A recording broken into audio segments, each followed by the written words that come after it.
Leadership, a simple concept that moves the world, writes history, and drives the lives of millions of people around the world. This is a story that celebrates our leadership and makes us proud of who we are.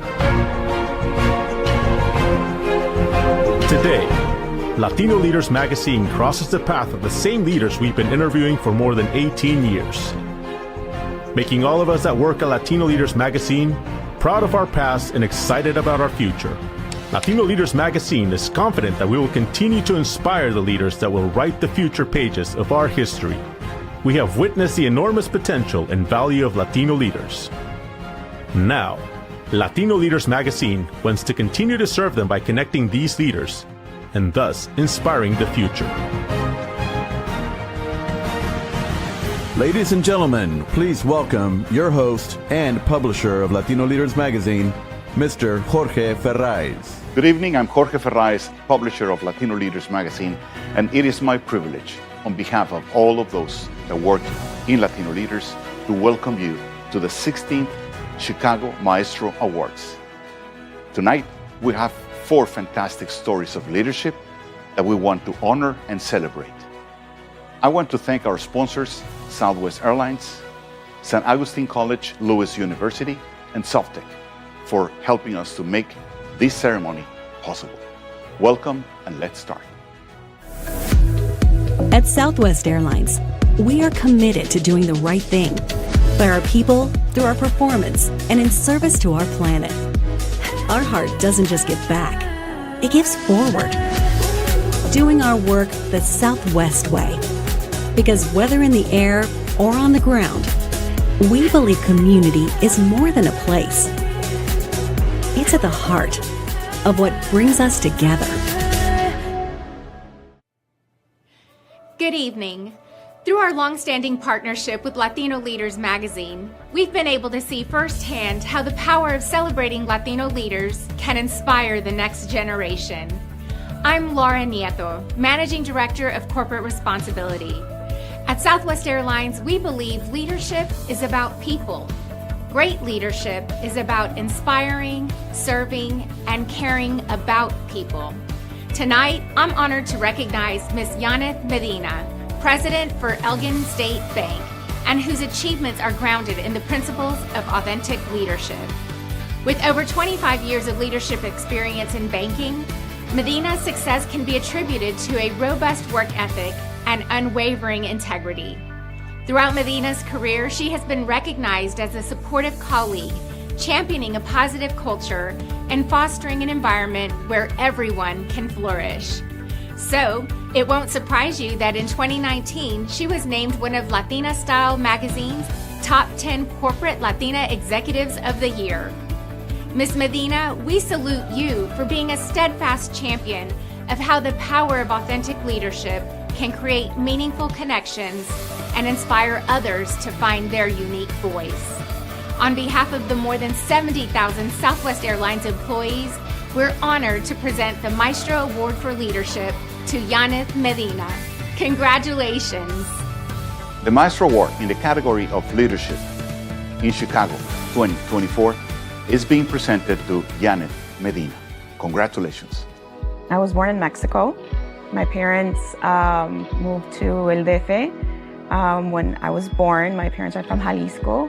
And so my dad migrated back and forth from the United States and Mexico to have a better being. And when he married my mother, he went to the big city, didn't have anything there for us. So he wanted us to come to the United States. So at the age of 2, my mother and I came from Mexico.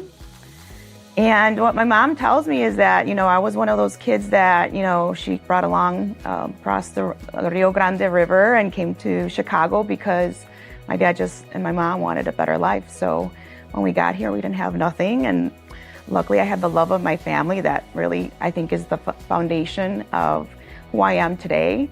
And I grew up in the suburbs. I'm a Chicagoan, but a suburban, I would say. But what's interesting about that is people think of Chicago as, there's a lot of Latinos. It's very diverse in culture, but also in our suburbs, there's tons of us around. And so I grew up in Des Plaines, Illinois, went to school there, and grew up, had a beautiful family life, and first generation to graduate high school, first generation to also go to college, had kids at a very young age. And so right out of high school, I had 2 kids. And at that time, like, I married and worked full-time, had school full-time, and home full-time. And I feel like, having kids at a young age really kind of matured me, and really, they were my rock. They were the reasons why I needed to persevere. And I still had to go to my parents and say, you know what, I'm still going to do something out of my life, because my parents, all they wanted to do is for me to have an education. And so had the foundation of amazing parents who supported me throughout my youth, and still went to college. And when I graduated college, again, I was the first one out of all of the family to graduate college while having kids. And my kids saw me walk down that aisle, and I think that was a big moment for the whole family to see my mom, really meet her goals. I didn't want to be a statistic. I wanted to still, feel accomplished, and to really represent my dad's dream and my parents' dream of their daughter going to college. And once I had those kids at a young age, it was really the fire in my belly that really kind of said, okay, ponerme pilas and go and really persevere. And I think they gave me that ignition to really move forward with my dreams and my goals. I wanted to be a teacher as I grew up, but it's interesting how life has kind of done a 360 on me, and now I feel like I'm still fulfilling that mission of helping others, but not in school. And now it's in a different perspective, from like a financial perspective. I think one of the biggest things that for me helped me in my career was having someone who was my sponsor. Finding sponsorship in any kind of corporation is so important. Why? Because they are going to be your advocate for someone speaking about you and your abilities.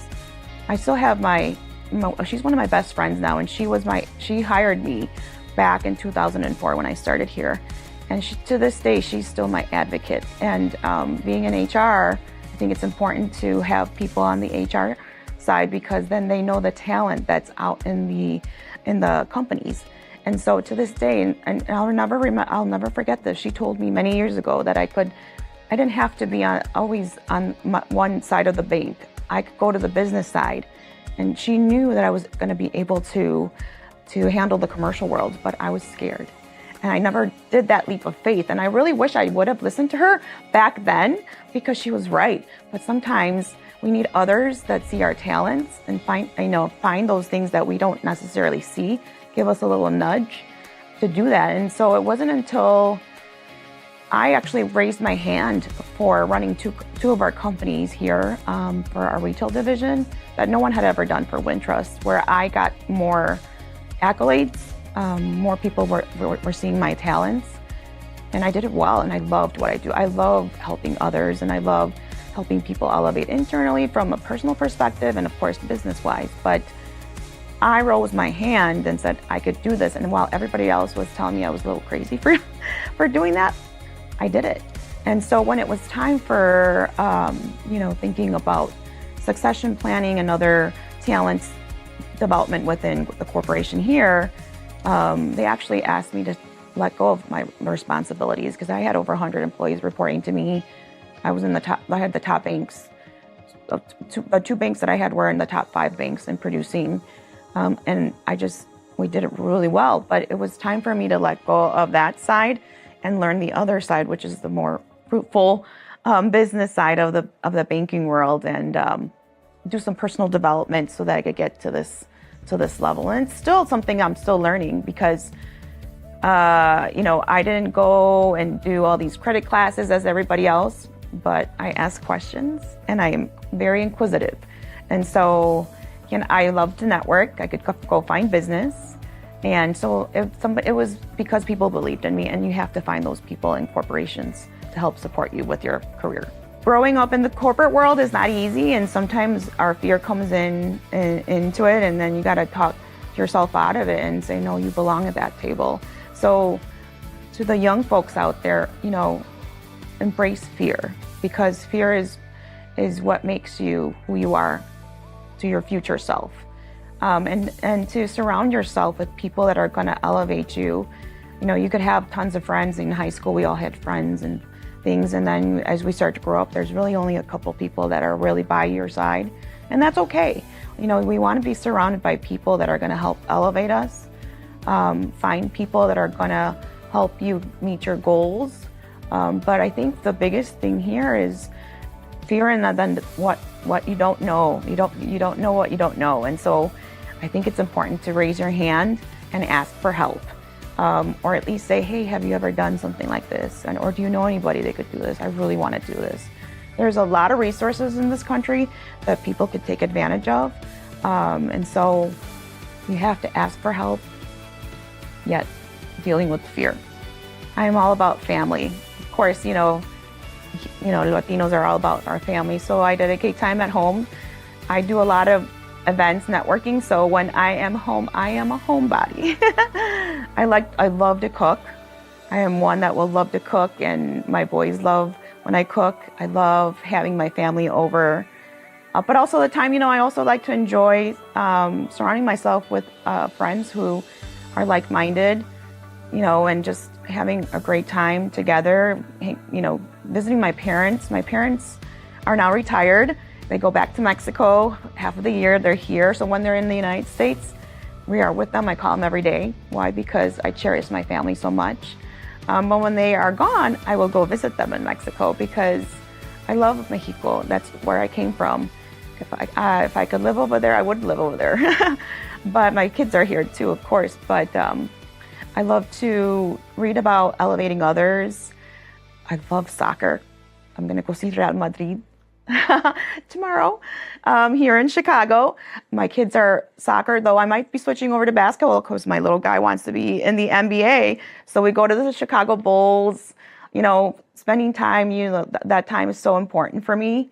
Love to dance, which Latino doesn't like to dance and all that stuff. But it's more about being surrounded with the people you love.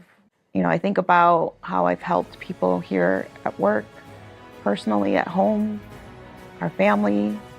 I think giving back and serving, being a servant to others in a humble way, in a genuine way, really goes a long way. And so I just want people to remember the help and love that I gave everybody.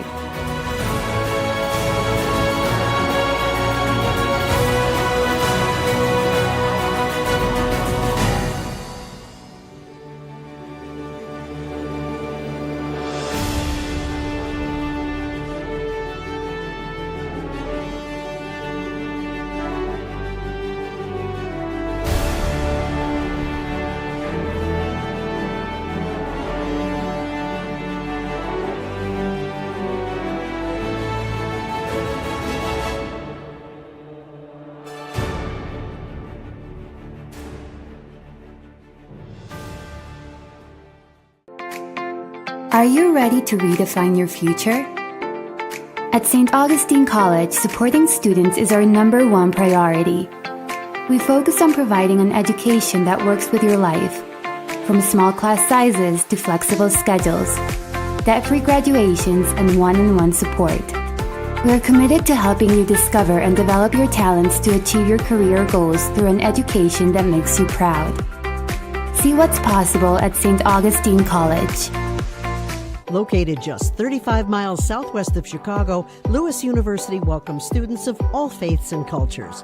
Our faculty walk side by side with our students, helping them apply what they've learned in the classroom to real life in law enforcement, nursing, aviation, business, the sciences, teaching, and the arts. Our students are problem solvers, thinkers, doers.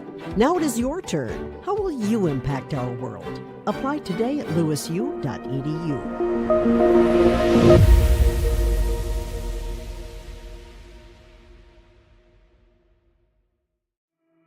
Hello, and congratulations to all the Maestros and Maestras being honored today.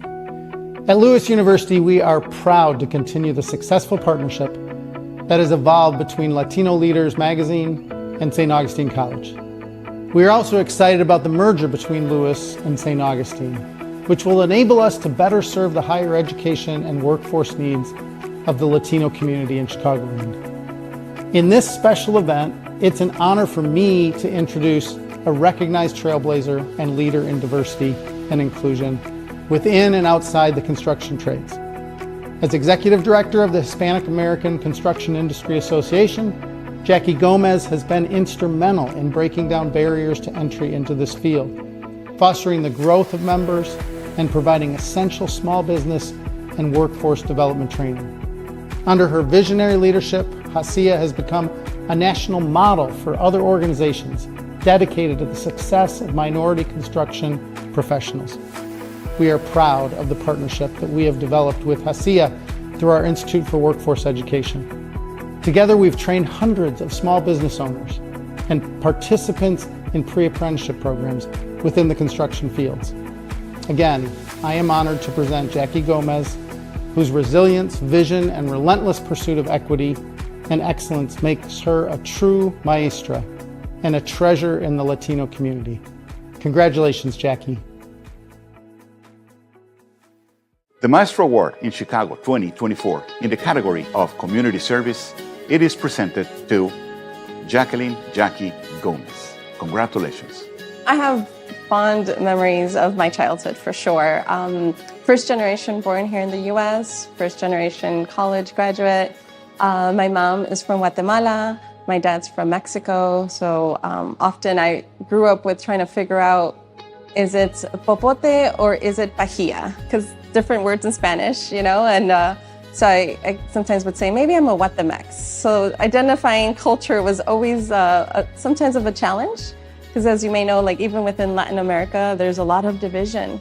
And so, you know, it's like, am I from here? Am I over there? But then also growing up here, born and raised in Chicago on the north side, I feel like it gave me a really nice perspective of what now I consider a well-rounded diversity.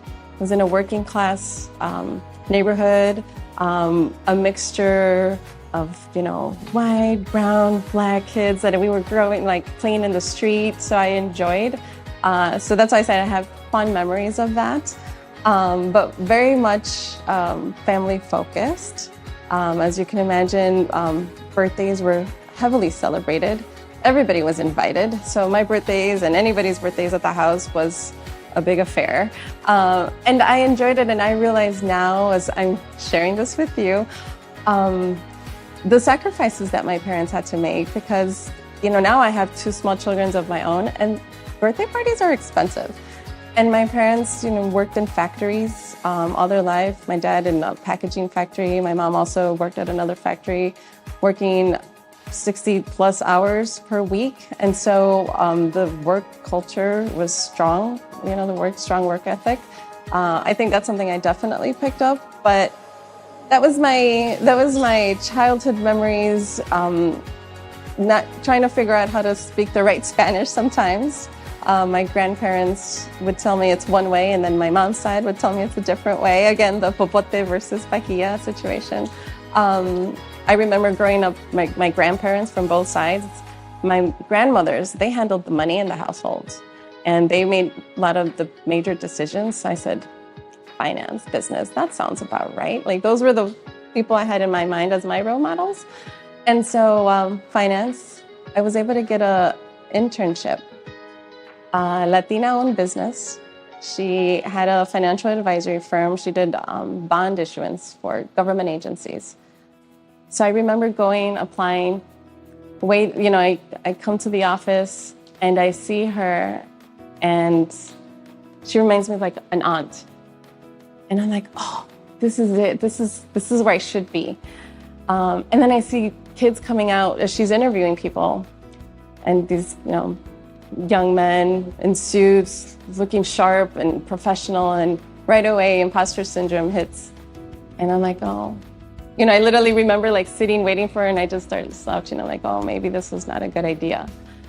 Maybe I shouldn't be here. I don't know anything about finance. And so she calls me up just as though I was in the middle of the thought. She's like, you're next. And I sit there thinking, I have nothing to say. What am I going to say? She asked me similar, tell me about you. Why do you think you should be here? Why do you think I should hire you? And I remember thinking, All I know is, and I tell her, I said, well, I don't know too much about finance because I've only taken a few courses. But what I can tell you is that I have a super strong work ethic. I can help, and I saw she had a binder with presentations, and I said, I know PowerPoint, and I know how to make that look really, really good. And in fact, I would change it this way and that way and that way if I were here working for you. And then I said, and I'm a quick learner. So if you're willing to teach me, I'm willing to learn. And then I remember saying, I'm like, and I would also call the property manager because it seems to be you have some sort of leak in here. And she was like, I never even noticed. A week later, she's like, I loved everything that you expressed, the energy, and you were just that go-getter work type of ethics that I'm looking for. And later I told her, why did you really hire me? She's like, for those reasons. I saw that you had a strong work ethic. I wasn't looking for someone that knew finance. I'm going to teach you that. And she's like, that's all I needed. And she's like, and I wanted to also, give someone that path forward that I didn't have.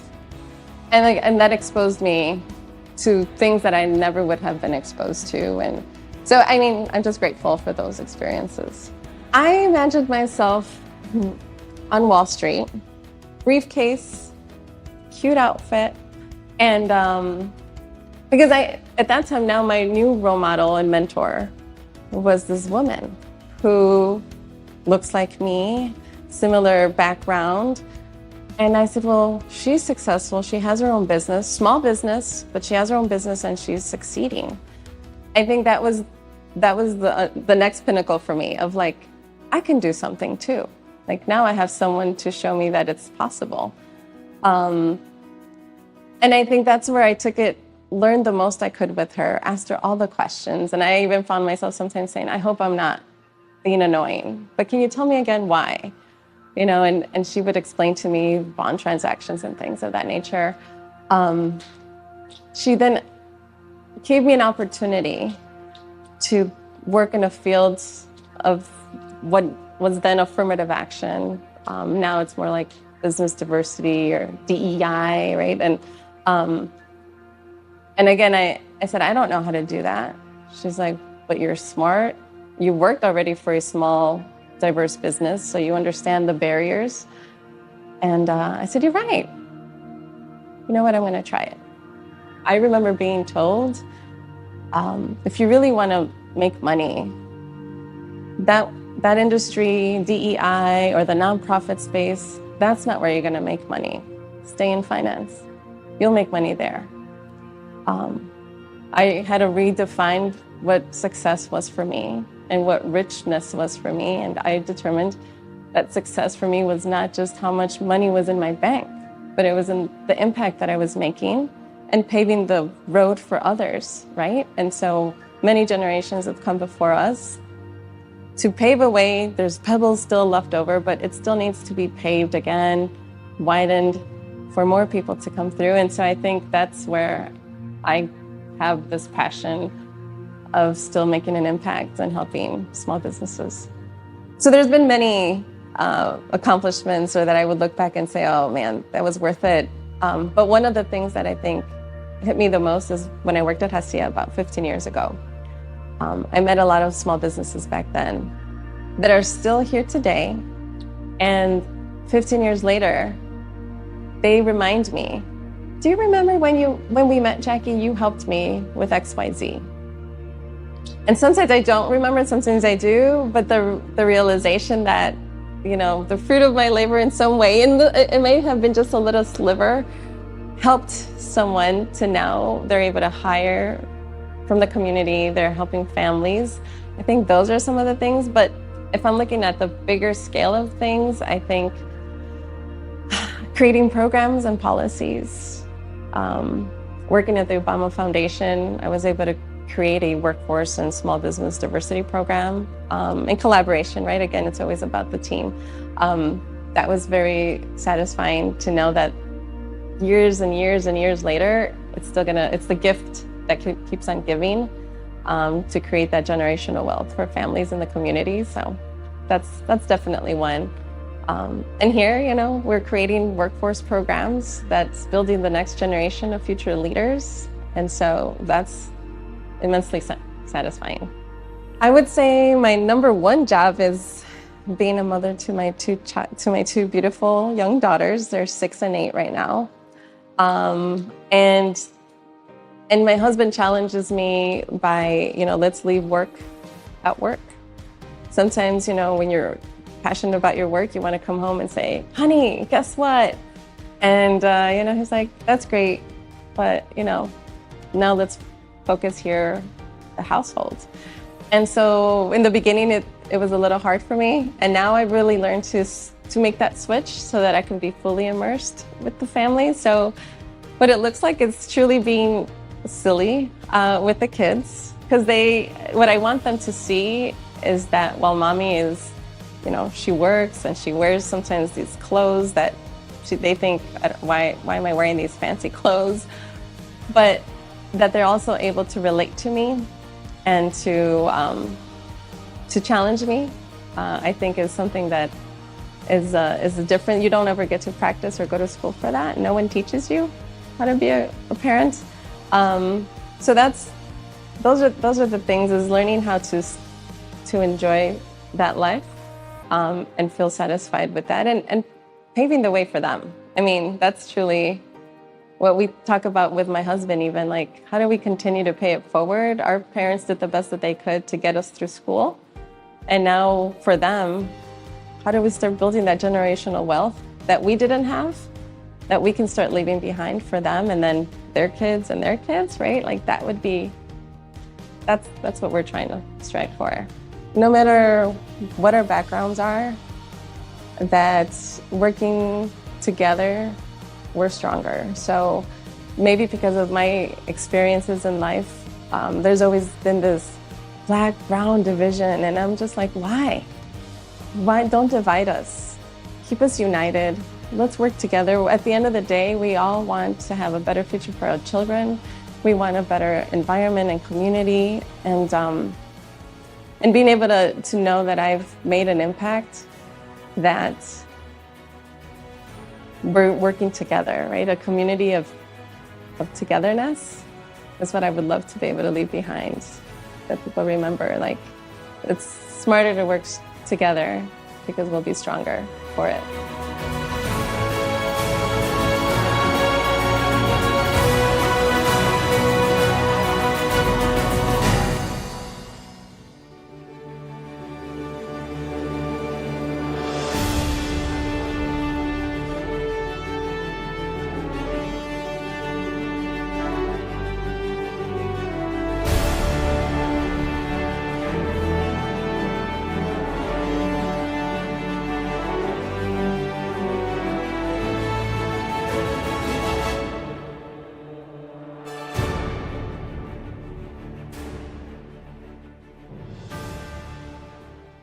The Maestro Award in Chicago 2024 in the category of Professional Achievement is presented to Gustavo Gus Viano. Congratulations.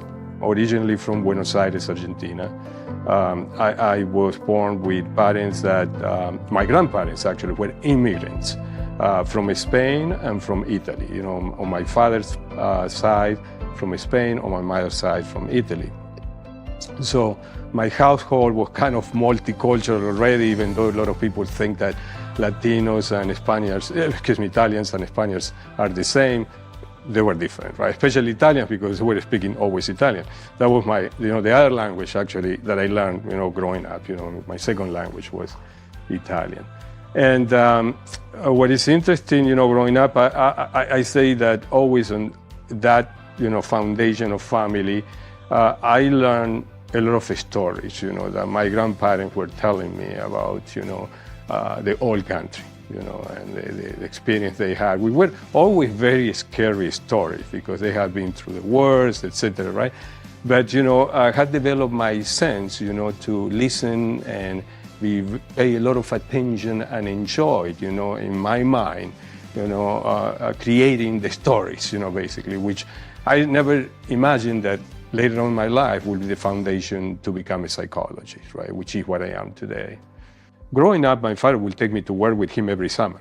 You know, he made me work to buy anything I wanted to. There was nothing that was for me for free. You know, if you want a new Adidas, which at the time were the good shoes that you would have to work to buy them the whole summer. So he was training me to understand people. I wasn't working like in the office with him. I would have to work in the warehouse, you know, really with the people at the entry level to understand what they were about, you know, how to relate to them, etc. So fast forwarding, when I was living in Atlanta, I was already feeling the interest in applying everything I have been doing in psychology, you know, especially in clinical psychology, to corporate. You know, I was thinking, look, if I can be so effective, you know, at treating and helping people with psychiatric problems, how about if I use this power with corporate people, or what it will be like, right?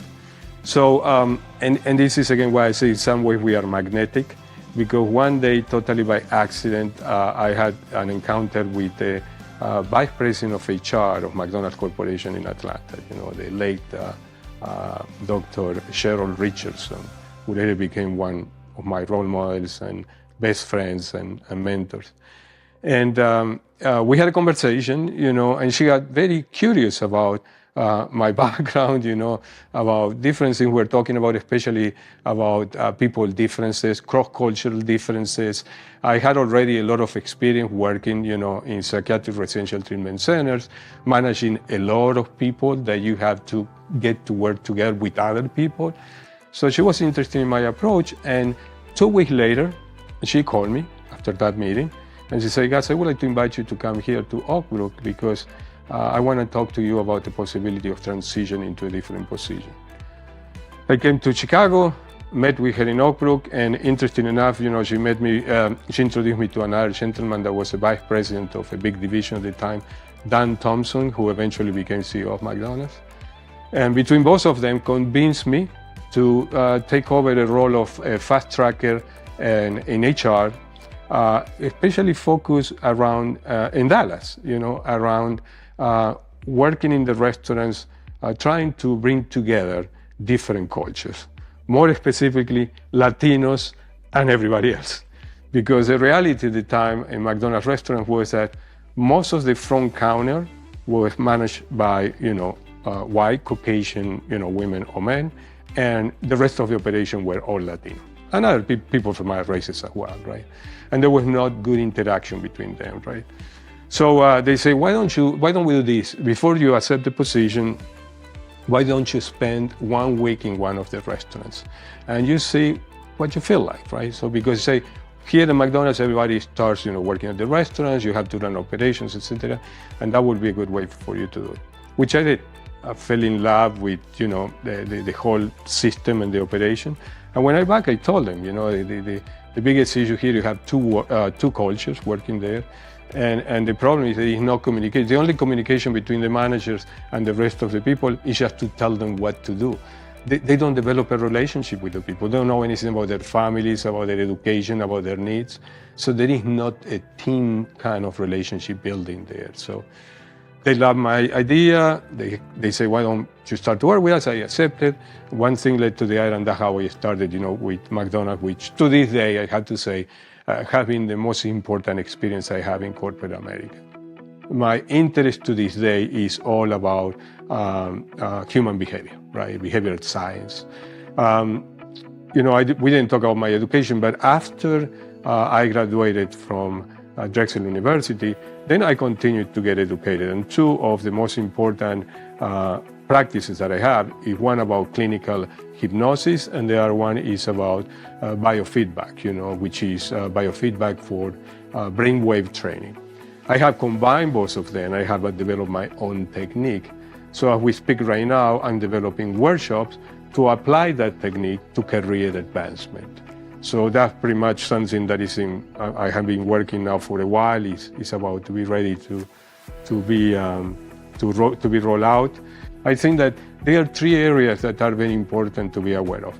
You know, I was, you know, very young, like most Latinos and Asian especially, being told that I have to work very hard right? To get any results, to advance in my career, and then recognition will come, promotions, will result, etc. That's not the case, What I learned in corporate America that the other two most important factors are your personal brand, how you promote yourself and what people really think you are based on that branding. And then the other one that is the most important, which is your social capital, not just who you know, but who knows you, right? And build up that social capital, which is not about quantity, but about quality, the type of relationship we have with people that can really help you and that you can help. So that's my formula, basically, which is not just mine because there are other people that have been talking about that. Probably I use some more sophisticated names in terms of personal branding and social capital. But I think that I'm trying to help people to break away of just thinking about what you are supposed to do, which is perform, and think more about how they can take more control of their careers and personal life. My family is the most important, probably for everyone, right? We are a Latino family, like I told you when we met today. This is a multicultural family. My wife is from Brazil, so at home we speak 3 languages all the time. Even our poor dog, understand the 3 languages. And, with Margaret, my wife, we have been very fortunate with our two daughters. My youngest one just graduated from Purdue. My oldest one graduated in 2018 from Princeton, and now she completed an MBA at Yale.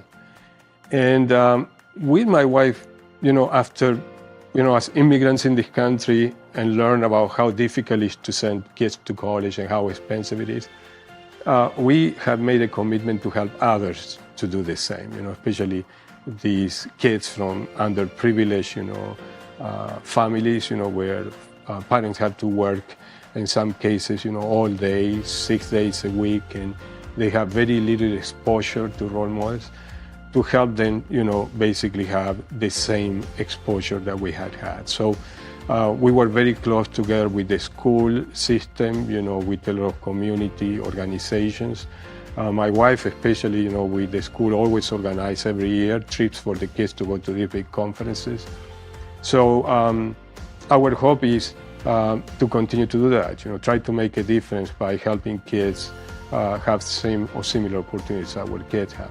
Now, having said that, as you probably know, the future, and I learned this very well when I was at the Institute for the Future, what's coming is very different. Artificial intelligence is a new player that is going to change completely the way this game is being played. So try to help people to be prepared for that. I think for me it's critical, so I'm learning as much as I can myself.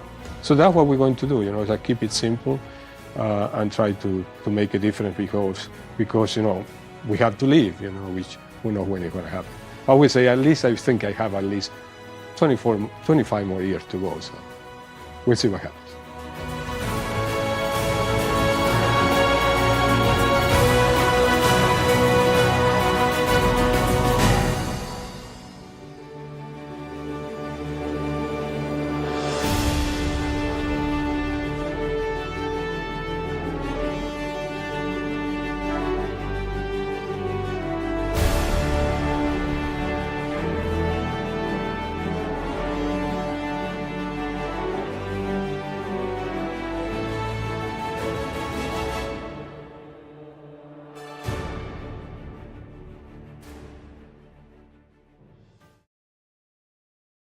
The Maestro Award in Chicago in the category of entrepreneurship is being presented to Rodrigo Discotto. Congratulations.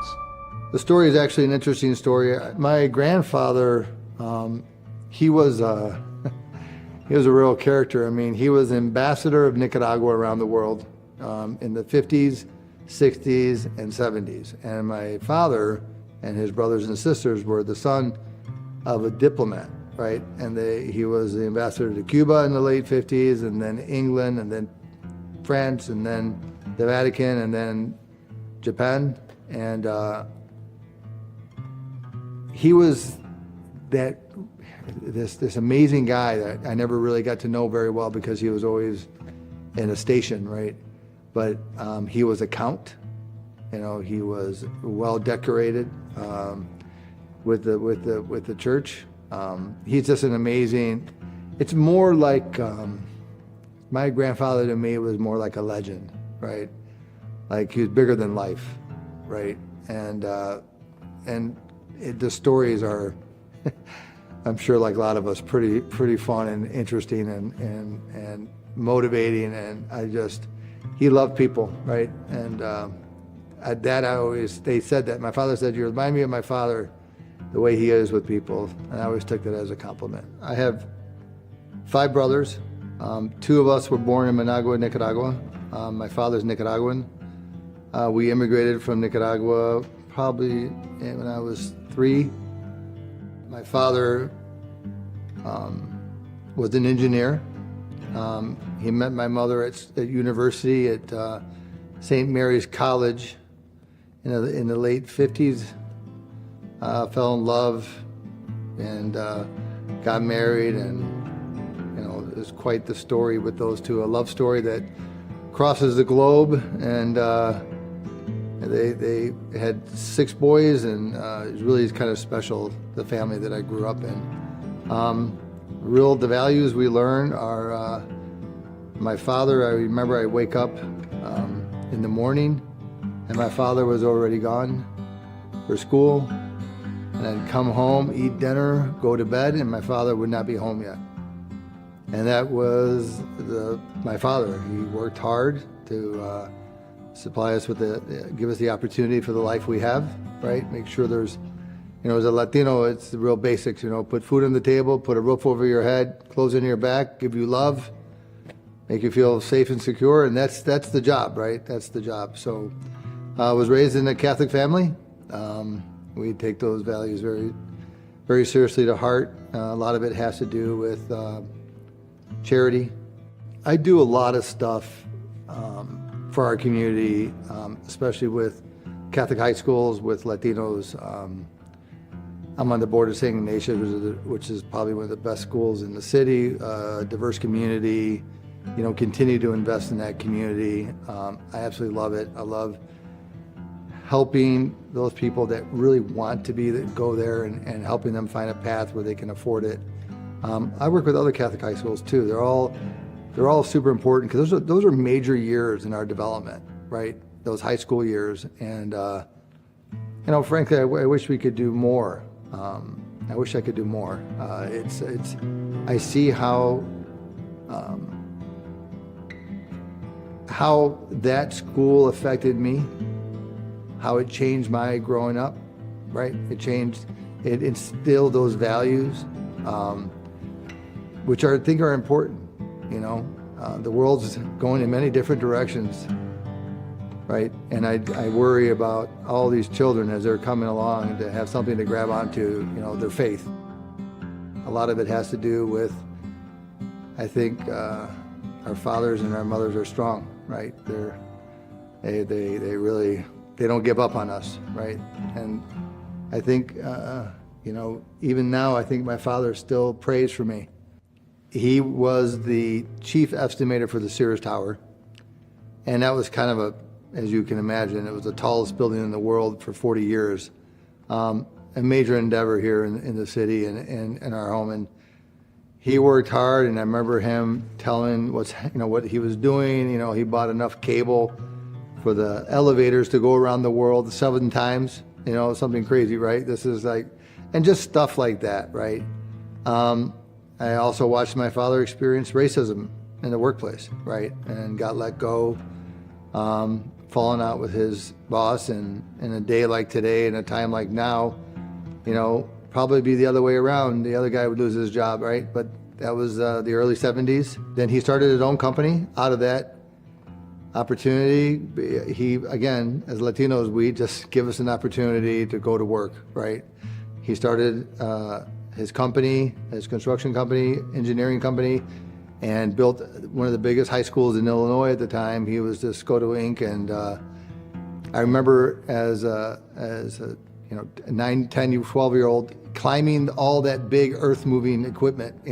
He would go to the trailer on a Saturday and work, and me and my brothers would be in the ditches. Probably today would be unacceptable to have kids running around, and probably OSHA would pick us up. But it was the early 70s, and I remember that. Always loved the building part of what my father did. It fascinated me. It's incredibly interesting to me. Being a Latino-owned business means that we genuinely believe in our faith, our family, and hard work. I can't say all this without specifically saying my wife and my boys are definitely my inspiration. We're looking for, the world's getting hotter, and we're the envelope. So the building science, we are where the outside meets the inside, and we have to control that environment, right? And it's the winds are getting stronger, the storms are getting worse, and so we're managing these these facades, these systems, we're trying to be what the future's bringing, and at a very competitive price, great value, make it look great, right? And it's really hard to make something look beautiful and cost effective at the same time. And I spend a lot of our time doing that. Now we're doing sustainability, we're doing low embodied carbon aluminum, low embodied carbon glass, we're getting the paints becoming powder coat. All these things are better for the environment, right? We're always looking for, do my life's passion, do what we do in this industry. We're a national company. I see the world through 28 cities that we work in, and it's amazing. This is an amazing country. This is amazing. The construction industry in this country is amazing.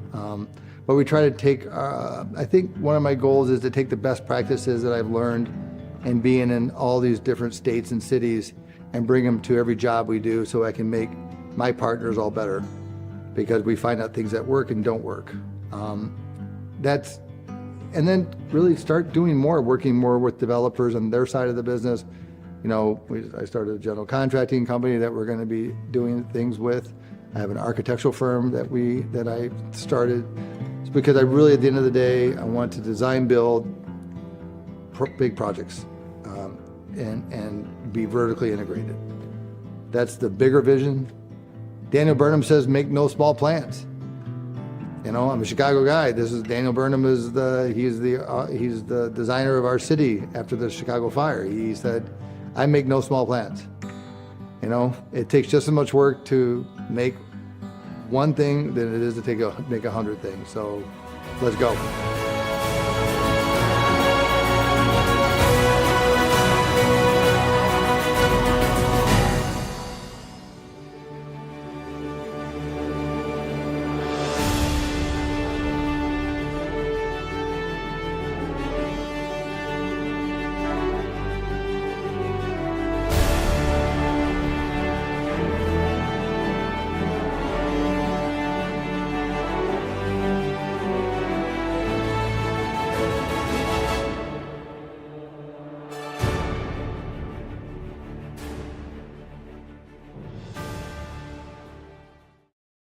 On behalf of all of us in Latino Leaders, I want to congratulate again and celebrate the leadership of these 4 outstanding Maestro awardees in Chicago 2024.